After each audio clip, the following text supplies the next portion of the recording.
విజయనగరం జిల్లా రాజాం పరిధిలో డోలపేటలో ఈ నెల 4న దారుణ హత్యకు గురైంది వివాహిత. 10 రోజుల్లో కేసును ఛేదించారు పోలీసులు. 15 ఏళ్ల కొడుకే తల్లిని చంపినట్లు నిర్ధారించారు పోలీసులు. ఫ్రెండ్ సాయంతో తల్లిని చంపినట్లు నిర్ధారణకు వచ్చారు. తల్లిని చంపిన తర్వాత ఫ్రెండ్తో కలిసి ఇంటి నుంచి వెళ్లిపోయాడు ఆ బాలుడు కోసం రంగంలోకి 5 పోలీసు బృందాలు దిగాయి. తిరుపతిలో బాలుడిని గుర్తించారు పోలీసులు. దానికి సంబంధించిన బ్రేకింగ్ న్యూస్ చూస్తున్నారు. స్కూల్ బ్యాగ్లో లవ్ లెటర్ దొరికిందని తల్లి మందలించింది. కోపంతో ఫ్రెండ్ సాయంతో తల్లి ప్రాణాలు తీశాడు కొడుకు. బాల నేరస్తులను విశాఖ జోనల్ కోర్టుకి తరలించడం జరిగింది పోలీసులు. షాకింగ్ విషయాలు వెల్లడించారు పోలీసులు. ఈ నెల 4న పక్క వీధిలోని పుట్టింటికి వెళ్ళింది స్పందన. తల్లి ఇంట్లో లేని టైంలో ఫ్రెండ్ ఇంటికి పిలిచి బాలుడు ఈ దుర్మార్గానికి పాల్పడ్డాడు. తర్వాత అమ్మమ్మకు ఫోన్ చేసి ఆకలిగా ఉంది, అమ్మని పంపించాలని చెప్పాడు ఆ బాలుడు. తిరిగి వచ్చిన తల్లి కాళ్ళు కడుక్కునేందుకు స్నానాల గదిలోకి వెళ్ళింది. అక్కడే కాపు కాస్తున్న ఆ బాలుడు ఫ్రెండ్ ఆమె పీక పట్టుకున్నాడు. కత్తితో పొడిచాడు కొడుకు.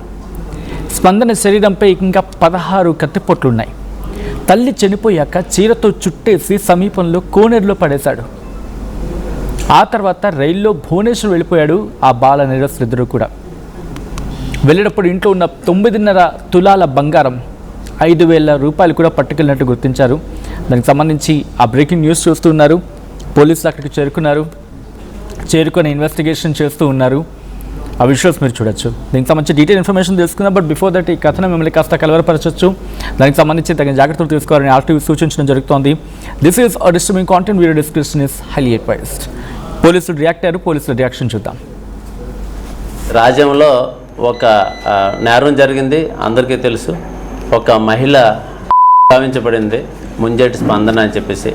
అయితే ఈ కేసు మేము ఛేదిస్తున్నప్పుడు, ఈ కేసు లోతుల్లోకి వెళ్తున్నప్పుడు అమానవీయం, అమానుషం, నిజంగా రాక్షసత్వం, అసలు ఈ తల్లి కొడుకుల బంధాలు ఉన్నాయా లేదా అన్న అనుమానం కలిగే విధంగా ఈ నేరం జరిగింది. ఈ నేరం జరగడానికి కారణం ఏంటంటే, ఆ చనిపోయిన ఆమె కొడుకు 10th క్లాస్ చదువుతూ ఉన్నాడు. మొన్నే పరీక్షలు రాశాడు. 525 మార్కులు కూడా వచ్చాయి. అయితే ఇంట్లో తల్లి ఎక్కువ కట్టుదిట్టంగా పెంచడం కూడా తప్పులాగా అనిపించింది కుర్రోడికి. ఇంటికి వచ్చినప్పుడు కాళ్ళు కడుక్కోమని, లేకపోతే ప్రతిదానికి రూల్స్ అన్ని రెగ్యులేషన్స్ అన్ని పెట్టడం. ఆ అబ్బాయి తీవ్రంగా మనస్తాపానికి గురయ్యాడు. అంతేకాకుండా ఎవరో ఒక అమ్మాయిని ప్రేమిస్తున్నా అని చెప్పేసి లెటర్ రాసుకున్నాడు. ఆ విషయం తల్లికి తెలిసిపోయి ఇంకా ఆ అబ్బాయి మీద మరింత ఆంక్షలు అన్నీ పెట్టడం వల్ల ఆ అబ్బాయి తీవ్రమైన మనస్తాపం చెంది ఈవెన్ కొంతమంది ఫ్రెండ్స్ దగ్గర కూడా ఒరే మా అమ్మ చాలా టార్చర్ పెడుతుంది, దాన్ని ఎలాగైనా సరే మేము లేపియాలరా అని స్నేహితుల దగ్గర కూడా అని అవకాశం కోసం చూస్తూ ఉన్నాడు. అయితే అదేవిధంగా ఇంకొక అబ్బాయి ఉన్నాడు. ఆ అబ్బాయి ఇంటర్మీడియట్ చదువుతూ ఉన్నాడు. వాళ్ళ ఇంట్లో పరిస్థితులు బాగలేవు. వాళ్ళ తండ్రికి వేరే స్త్రీతో సంబంధం ఉన్నట్టుగా ఆ మిషన్ మీద వాళ్ళ ఇంట్లో చాలా గొడవలు జరిగాయి. ఆ అబ్బాయి నెగ్లెక్టెడ్ చిల్డ్రన్ అంటారు ఇంగ్లీష్లో, పరిభాషలో. దాంతో అతను కూడా ఏంటంటే బాగా వెక్స్ అయిపోయి ఉన్నాడు. ఈ వ్యవస్థ మీద దీని మీద వెక్స్ అయిపోయి ఈ కోపం పెంచుకొని ఉన్నాడు. ఆయన ఏంటంటే ఫ్రెండ్స్ దగ్గర, మిగతా వాళ్ళ దగ్గర చాలాసార్లు అన్నాడు, నేను ఎప్పటికైనా ముంబై వెళ్ళి మాఫియాలో జాయిన్ అయిపోతానని చెప్పేసి ఆ ఫ్రెండ్స్ దగ్గర కూడా చెప్పడం జరిగింది. అబ్బాయి కూడా ఏప్రిల్ 15 నుంచి ఇంటర్మీడియట్ ఎగ్జామ్స్ రాయకుండా, 4 సబ్జెక్టులు రాయకుండా క్రికెట్ ఆడేవాడు. ఇంటికి వెళ్తే ఈ విషయం తెలిస్తే తండ్రి తిడతాడని, కొడతాడని బాధతో అక్కడే క్రికెట్ ఆడుతూ చెట్ల కింద పడుకుంటూ ఇంటికి వెళ్లకుండా ఎక్కడో తింటూ అలాగే ఇచ్చేశాడు. వాళ్ళిద్దరు ఆ క్రికెట్ ఆడే సమయంలో మొదట అబ్బాయి, ఈ రెండో అబ్బాయి ఇద్దరు కలుసుకున్నారు. ఒకరి కష్టాలు ఒకరు తెలియజేసుకుని ఎలాగైతే ఏం చేయాలి, ఎలా చేయాలంటే ముందు మా అమ్మని ఇచ్చేసేయాలని చెప్పి వాళ్ళు అనుకున్నాడు. ఆయన కూడా నేను ఎలాగైనా సరే మాఫియాలో జాయిన్ అవ్వాలని చెప్పి ఆయన కూడా అనుకున్నారు. అయితే దీనికి ఏం చేయాలని చెప్పి ఇద్దరు ప్లాన్ చేసుకొని వాళ్ళ ఇంటికి వెళ్ళి అనుకున్న ప్లాన్ ప్రకారం వాళ్ళ అమ్మ అప్పుడు ఇంట్లో లేదు. బాత్రూంలోనే ఎలాగైనా సరే మొదట మా అమ్మ కాళ్ళు కడుక్కోవడానికి బాత్రూమ్కే వస్తుందని చెప్పి ఇద్దరు మాట్లాడుకొని ఇంటర్ చదివిన అబ్బాయి బాత్రూంలో దాక్కొని ఉన్నాడు. వీళ్ళ అమ్మ రాగానే అక్కడ ఇద్దరు దాడి చేశారు. ఇద్దరు దాడి చేసి ఎవరైతే ఇంటర్మీడియట్ చదువుతున్నాడో అబ్బాయి మెడ పట్టుకున్నాడు, కుడి చేత్తో మెడ పట్టుకొని కింద పడిపోయారు.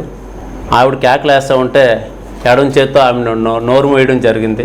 ఆవిడ ఆ చేతిని గట్టిగా కొరకడం జరిగింది. వీడు నొప్పి భరించలేక వీడు ఎంత కరిచినా ఏం చేసినా కరవడం ఆపేసేంత వరకు ఆ మెడ నొక్కాలని నిర్ణయించుకొని మెడ మరింత గట్టిగా నొక్కడం వల్ల ఆ చెయ్యి కొరకడం మానేసిన తర్వాత అప్పుడు విడిచిపెట్టిన తర్వాత ఇంకా చనిపోయింది అని అనుకున్నారు. కానీ అందులో చిన్న కదలికలు రావడంతో ఇద్దరు మళ్ళీ ఇంట్లో ఉన్న ఈ క్రైమ్ వెపన్స్ తీసుకొని ఇద్దరు ఆ కత్తులతో ఆవిడ మీద దాడి చేసి అక్కడే ఉన్న బాత్రూంలో రక్తాన్ని అదంతా కడిగేసి చీరలో చుట్టేసి ఇంటి పెరల్లోనే చెరువు ఉంది, ఆ చెరువు దగ్గర పడేశారు. ఇద్దరు పడేసి బట్టలు మార్చుకొని ఆ బట్టలు వేరే చోట ఎవరు కనిపించకుండా విసిరేసి ఆ కత్తులు కూడా విసిరేసి వాళ్ళిద్దరూ ఇంట్లో ఉన్న 9.5 తులాల బంగారం 5,000 క్యాష్ తీసుకొని వెళ్ళిపోయారు. వాళ్ళు అనుకున్న ప్లాన్ ప్రకారం ఏంటంటే ముంబై వెళ్ళారు, అలాగే విశాఖపట్నం వెళ్ళారు, పలాస వెళ్ళారు, రకరకాల ప్రాంతాల్లో తిరిగితే వాళ్ళని మేము చేసినప్పుడు వాళ్ళు తెలివిగా ఏంటంటే ఆ తల్లి తాలూకా ఫోను కొడుకు దగ్గరే ఉంది, అందులో ఉన్న సిమ్ కార్డు ఉంటే పోలీసులు దొరికిపోతామని చెప్పి సిమ్ కార్డు కూడా తీసి పడేశాడు. అదేవిధంగా ఇంకో ఇంటర్మీడియట్ అబ్బాయి దగ్గర కూడా సిమ్ కార్డు లేని ఫోన్ ఒకటి ఉంది. వాళ్ళిద్దరూ అప్పుడప్పుడు కొంత ఫ్రెండ్స్కి ఇన్స్టాగ్రామ్లో మాత్రమే మెసేజ్ పెట్టేవారు. ఇన్స్టాగ్రామ్ మెసేజ్ పెట్టి తద్వారా మేము నెమ్మదిగా చేసాం. వాళ్ళు తిరుపతి వెళ్ళినట్టు తెలిసింది. తిరుపతిలో తిరుమల తిరుపతి వాళ్ళ పోలీసుల సహకారంతో వాళ్ళని పట్టుకొని అరెస్ట్ చేయడం జరిగింది. వాళ్ళ దగ్గర ఉన్న బంగారు కడియం, కత్తులు వారి ద్వారా రికవరీ చేయడం జరిగింది. రాజ్యంలో ప్రతి అంశానికి సంబంధించి మరింత సమాచారం మా ప్రతినిధి రాజేష్ అందిస్తారు. రాజేష్, కేసు ఇన్వెస్టిగేషన్ ఎంతవరకు వచ్చింది? ఆ పిల్లలిద్దరిని పోలీసులు అదుపులోకి తీసుకున్నట్టుగా ప్రస్తుతం చర్చ జరుగుతూ ఉంది. So at the same time వీళ్ళిద్దరు కాకుండా ఇంకెవరైనా ఉన్నారా ఈ కేసులో? రైట్, మరి కాసేపట్లో రాజేష్ని కనెక్ట్ అయ్యి ఇంకా డీటెయిల్స్ తెలుసుకునే ప్రయత్నం చేద్దాం. ఆ విజువల్స్ మీరు చూస్తూ ఉన్నారు. ఫ్రెండ్తో కలిసి తల్లిని దారుణంగా చంపేశాడు ఓ పిల్లాడు. విజయనగరం జిల్లా రాజాం పరిధిలో ఉన్న డోలపేటలో ఈ నెల 4న దారుణ హత్య గురైంది ఓ వివాహిత. 10 రోజుల్లో కేసును ఛేదించారు పోలీసులు. 15 ఏళ్ల కొడుకే తల్లిని చంపినట్లు నిర్ధారణకు వచ్చారు పోలీసులు. ఫ్రెండ్ సాయంతో తల్లిని చంపేసినట్లు నిర్ధారణకు వచ్చారు. డీటెయిల్ ఇన్ఫర్మేషన్ అందించేందుకు రాజేష్ సిద్ధంగా ఉన్నారు. రాజేష్, కేసు ఇన్వెస్టిగేషన్ ఎంతవరకు వచ్చింది? ఈ పిల్లలు ఇద్దరైనా ఇంకా ఎవరైనా ఉన్నారని చెప్పి ఇన్వెస్టిగేషన్ జరుగుతుందా? దాంతోపాటు ఈ కేసుకి సంబంధించి మాట్లాడుకునే సందర్భంలో పిల్లాడి విషయంలో అసలు ఏం జరిగిందని చెప్పి వాళ్ళిద్దరూ పోలీసు అదుపులో ఉన్నారా? ఈ కేసులో ఇప్పటికే పోలీసులు ముమ్మరమైన దర్యాప్తు చేశారు. ఈ కేసును కూడా చాలా చాకచక్యంగా పట్టుకునే పరిస్థితి కనిపించింది. చూస్తూ ఉంటే సుమారుగా 5 టీములుగా ఫామ్ అయ్యి ఆ రోజు హత్య కాబడినప్పటి నుంచి కూడా ఏదైతే స్పందన ఒక చెరువులో ఒక వ్యక్తి జీవిగా పడినప్పటి నుంచి కూడా అసలు ఏం జరిగిందో తెలియని పరిస్థితి. అదే సమయంలో ఇంట్లో ఉన్నటువంటి 15 ఏళ్ల కుర్రవాడు ఇంట్లో లేకపోయేసరికి అసలు అనుమానం కూడా ఫస్ట్ ఆఫ్ ఆల్ అక్కడి నుంచే మొదలైంది.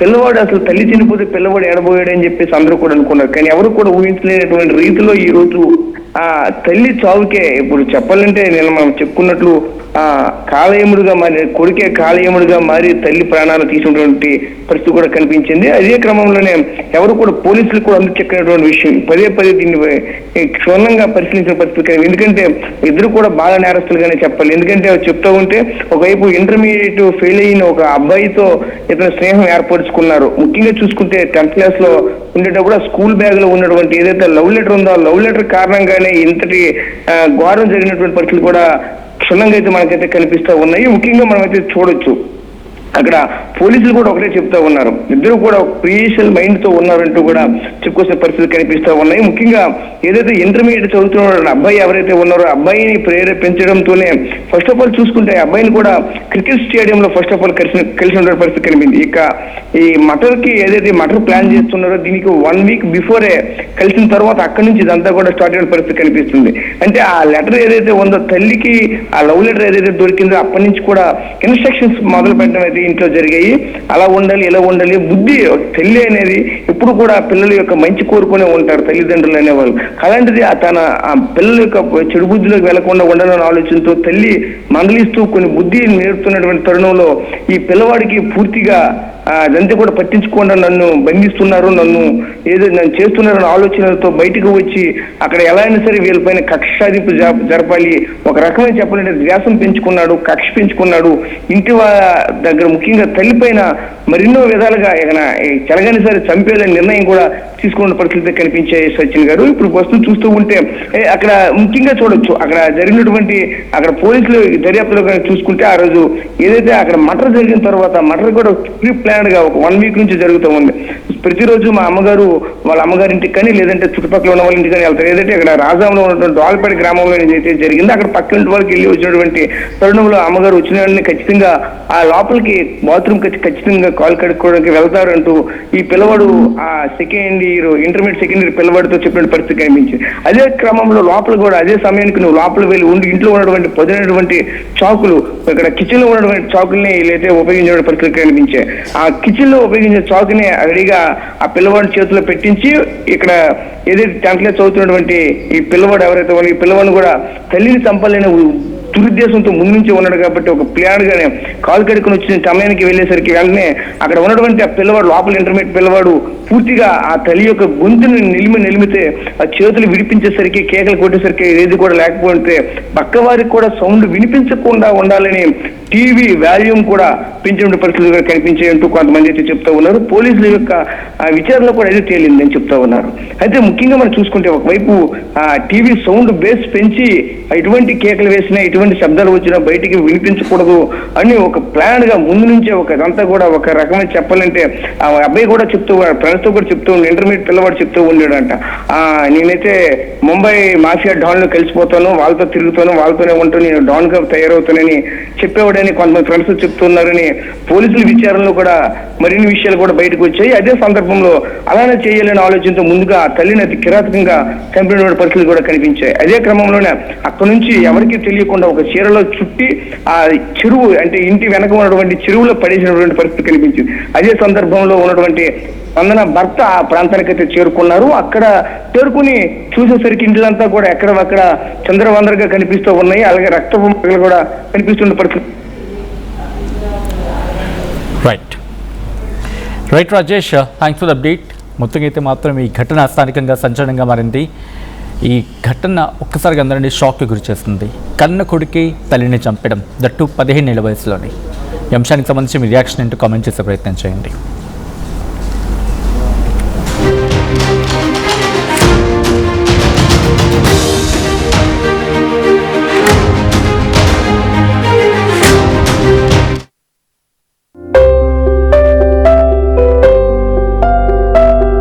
చిన్న చిన్న ఆనందాలు 35 ఏళ్లుగా నా జీవితంలో లేవు. 35 ఏళ్లుగా నేను డైపర్లలో బ్రతికాను. 6 సెంటీమీటర్ల ఫిస్టులా నా మూత్రాశయంలో లీకు కారణమైంది. ఎవరూ నాకు సహాయం చేయలేకపోయారు. AINUలో వైద్యులను కలిసే వరకు. అక్కడ వారు రోబోటిక్ శస్త్రచికిత్సతో నాకు పరిష్కారం ఇచ్చారు. వారు నా ఆత్మవిశ్వాసాన్ని కూడా తిరిగిచ్చారు. Precision care makes it possible. The Center for Robotic Surgery at AINU